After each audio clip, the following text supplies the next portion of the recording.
Hi guys, it's Paula and I hope you are doing well. This is going to be tops and bottoms for February of 2019. If you guys have been with me for a while, you will know that I was doing a top 3 and bottom 3 for each month of the year. And when I started that series, I was a little bit worried that it might be too restrictive. And for the most part, I managed to always find 3 in the top and 3 in the bottom for the month. But towards the end of the year, it got a little bit too restrictive. So I've decided to change it up for 2019 and just do tops and bottoms. The whole point of me putting those restrictions on the video was to never have too many favorites in any one video. But sometimes it was really hard to come up with a bottom 3, especially since I am trying to talk only about products that are currently available today. And I'm a panner and I'm panning a lot of discontinued items. So a lot of the items that are in my day in and day out rotation are items that have already been discontinued. So we're just going with tops and bottoms for now. I'm gonna try and keep it brief so that it's not too overwhelming, but this gives me the freedom that if I only have one bottom, I only have to talk about one bottom.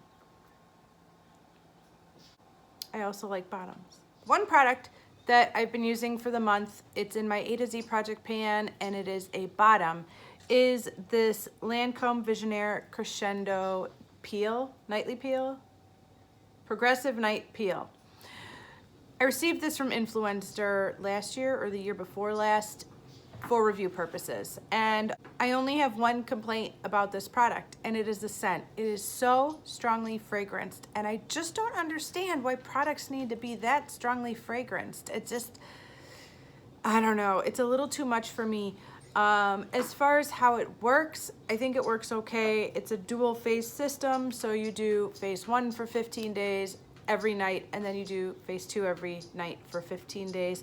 It's a little bit overly complicated for me because sometimes it gets hard to keep track of it, but I can manage that. My real only complaint is the scent of this product.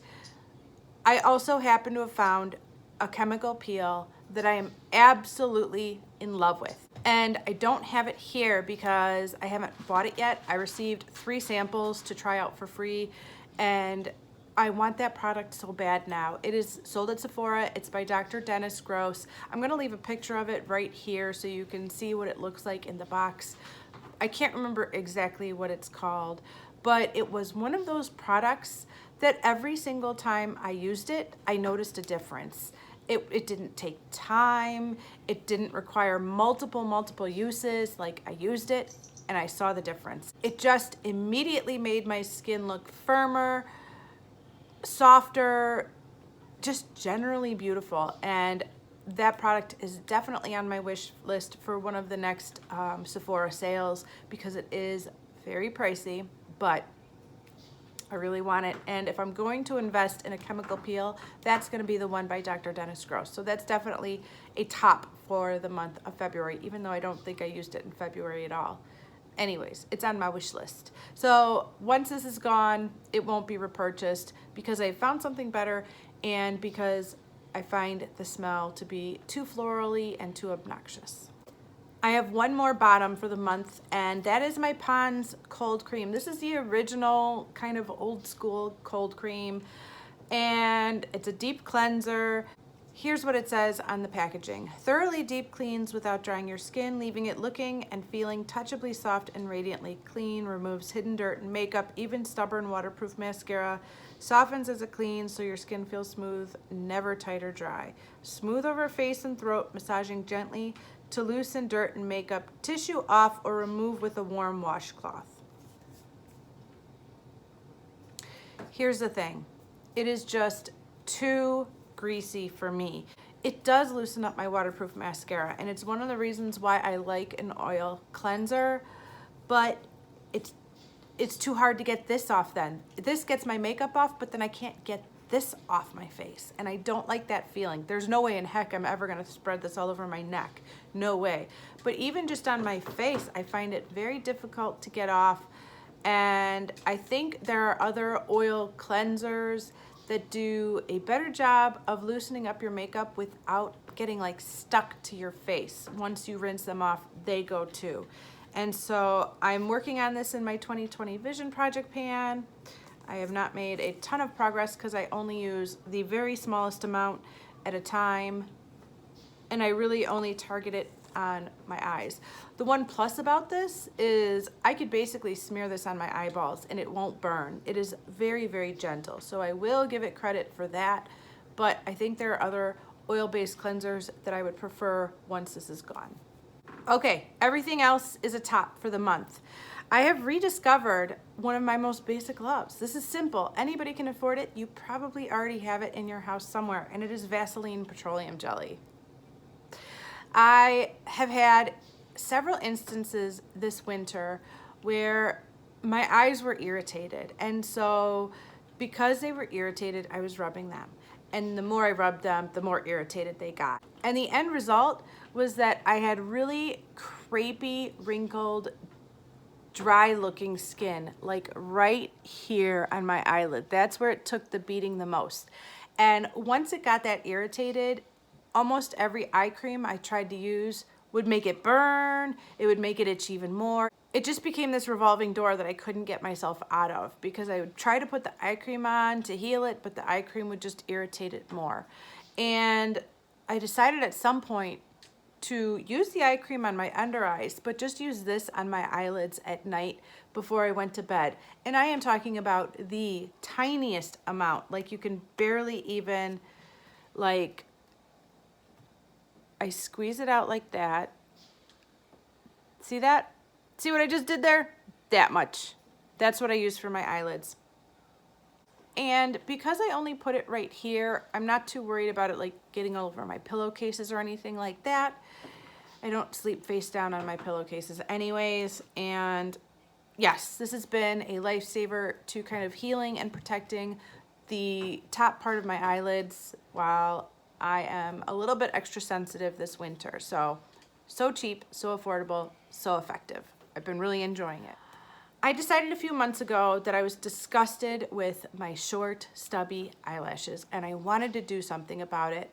I considered doing eyelash extensions because they look beautiful on almost every woman I see wearing them, but I don't really want to start that kind of investment because it is quite expensive, and I don't know if I want to have another thing in my life to maintain. Like, I'm trying to find less things to maintain, not more.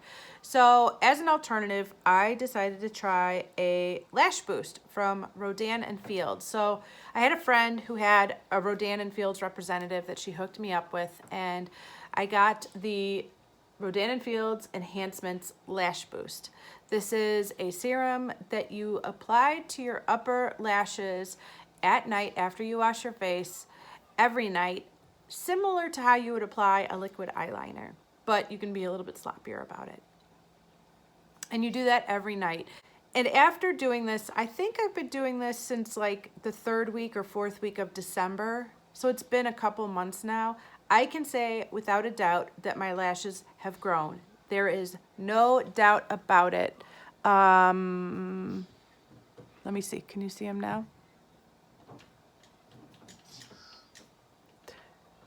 They are without a doubt longer. Now there are some cons to this product that I discovered along the way, but overall, if you want to know if this makes your eyelashes grow, it does. It absolutely does. It is very, very expensive, and you may have a Rodan and Fields representative harassing you after you place your first order, but it does work. So if you guys would like me to do a dedicated video on this product, leave a comment down below because I can, but overall, I would consider this a top discovery of the month, and I'm glad I found it because I've saved myself quite a bit of money on lash extensions.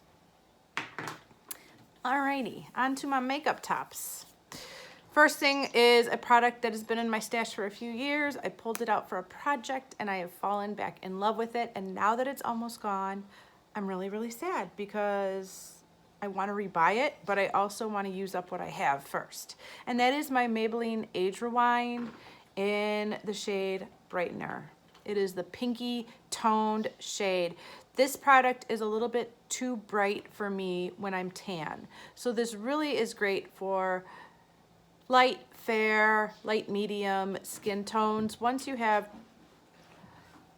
I have too much color, it is a little too bright and kind of ridiculous looking. So this is great for this time of the year, but it really does a good job of canceling out my under eye circles. I mean, when I look at myself in my little screen,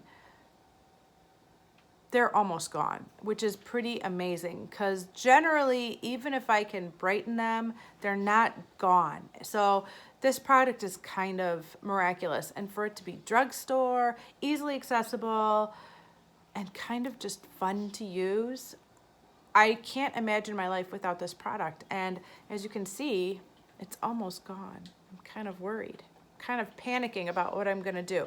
But I have plenty of pinky toned under eye correctors. We're gonna keep it moving before we repurchase this.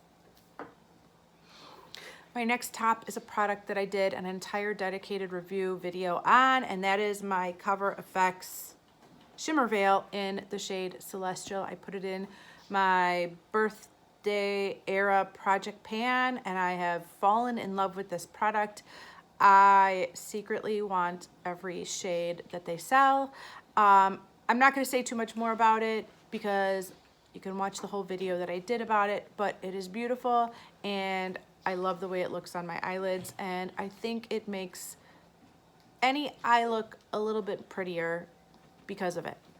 So yes, I'm loving the Cover FX Shimmer Veils. Okay.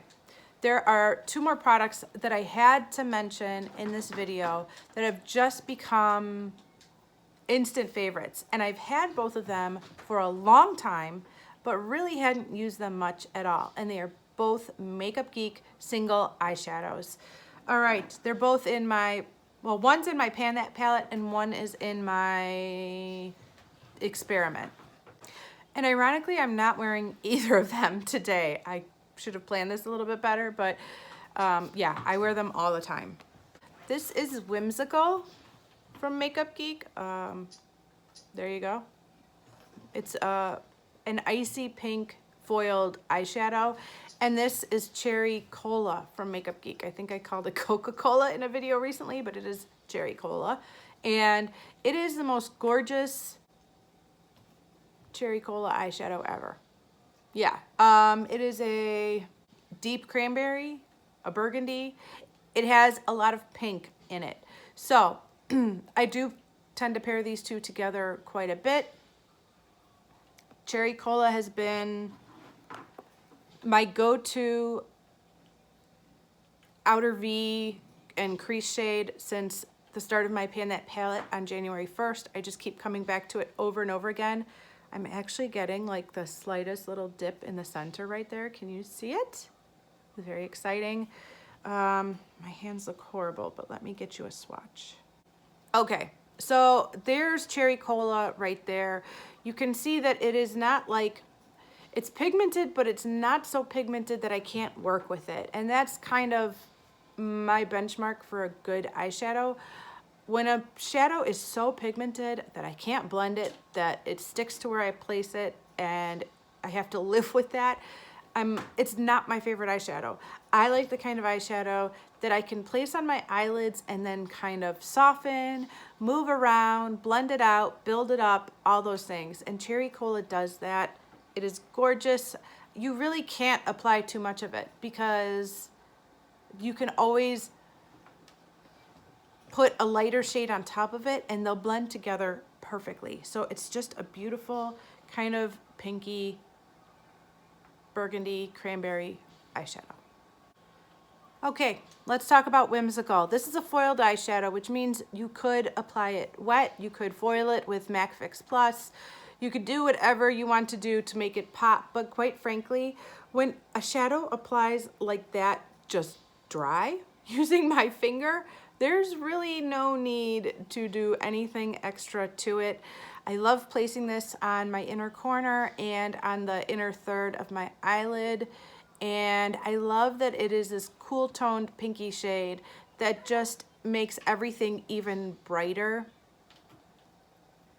One of the things I love about these kind of shades is that I can go kind of dark on my eyelid or on my outer V, And I put something like this on my inner corner, and all of a sudden it's not a smoky eye anymore. It's more work appropriate. It's more daytime appropriate, at least in my opinion. I feel like my daytime appropriate eye looks are slowly getting darker and darker, but I feel like this brings it back to daytime when I've kind of gone overboard with some of the deeper shades that I've already applied. So yes, this is stunning. I think that that is a beautiful shadow. And I think that Makeup Geek makes some really nice single eyeshadows. I've had many of them for a long time, but I've really never used them. And so part of, you know, my Pan That palette with the magnetic palette and all the singles is getting to enjoy some of those Makeup Geek shadows that I've had, but I've never really used. And yeah, all these years I've been hearing all this hype about them, and I really am enjoying them. So it's fun to be finally using them and working with them and mixing them into different eye looks that I'm doing from day to day. Okay, that is it for tops and bottoms for the month of February. I hope you guys enjoyed this new, more casual, unrestricted format. I think it's gonna work better for me because I was finding myself reaching to find bottom items, and I didn't like that. I was trying to make an item a bottom when maybe it really was just kind of neither here nor there, but definitely not a bottom. So that's why I decided to stop that. So I like this format much better. I hope you guys do too. Thank you so much for watching, and I will see you in the next video.